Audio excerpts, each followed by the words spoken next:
بسم اللہ الرحمن الرحیم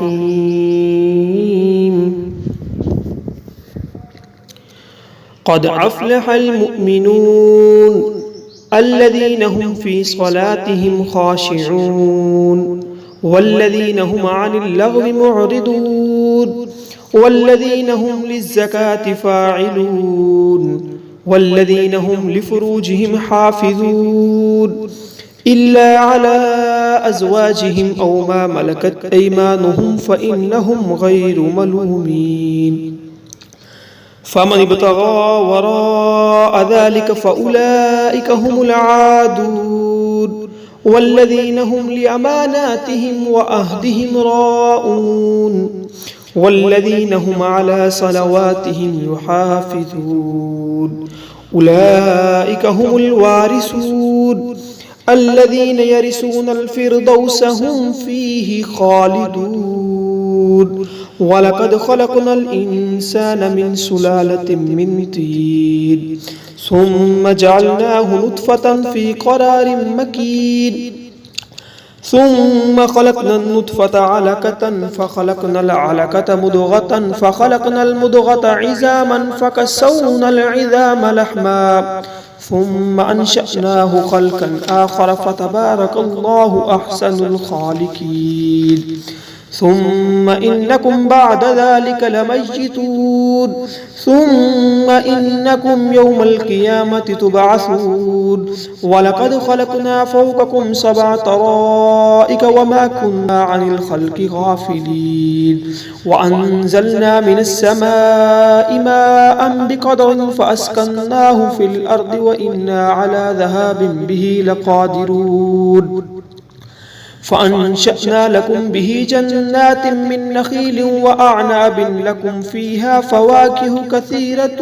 ومنها تأكلون وشجرة تخرج من طور سيناء تنبت بالدهن وصبغ للآكلين وإن لكم في الأنعام لعبرة نسقيكم مما في بطونها ولكم فيها منافع كثيرة ومنها تأكلون وعليها وعلى الفلك تحملون۔ یقیناً وہ مومن کامیاب ہوئے جو اپنی نمازوں میں عاجزی کرتے ہیں اور جو بیہودہ باتوں سے بچتے رہتے ہیں اور جو زکوٰۃ ادا کرنے والے ہیں اور وہ جو اپنی شرمگاہوں کی حفاظت کرنے والے ہیں سوائے اپنے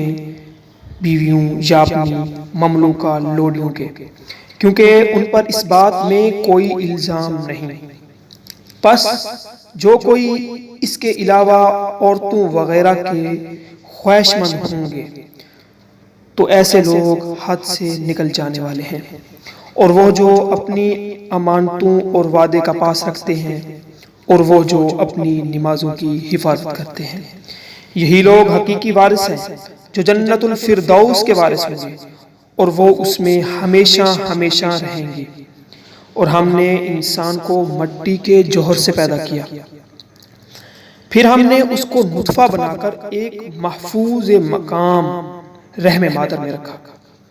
پھر ہم نے نطفہ کو خون کے لوتھڑے کی شکل میں پیدا کیا، پھر لوتھڑے کو گوشت کی بوٹی بنایا، پھر ہم نے بوٹی سے ہڈیاں بنائی، پھر ہڈیوں کو گوشت پہنایا، پھر ہم نے اسے ایک نئی صورت دے دی۔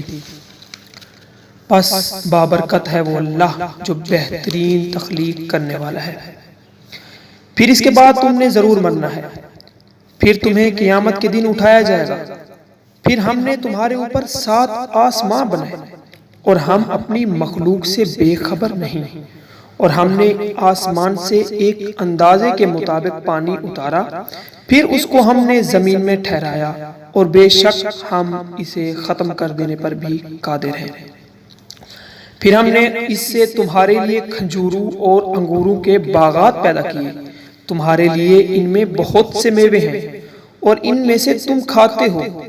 اور ایک اور درخت پیدا کیا جو طور سینا میں بکثرت ہوتا ہے، کھانے والوں کے لیے تیل اور سالن لیے ہوئے اگتا ہے، اور تمہارے لیے چوپائیوں میں بھی غور کا سامان ہے، ان کے پیٹوں میں جو کچھ ہے اس سے ہم تمہیں پلاتے ہیں اور تمہارے لیے ان میں اور بھی بہت سے فائدے ہیں، اور ان میں سے بعض کو تم کھاتے ہو اور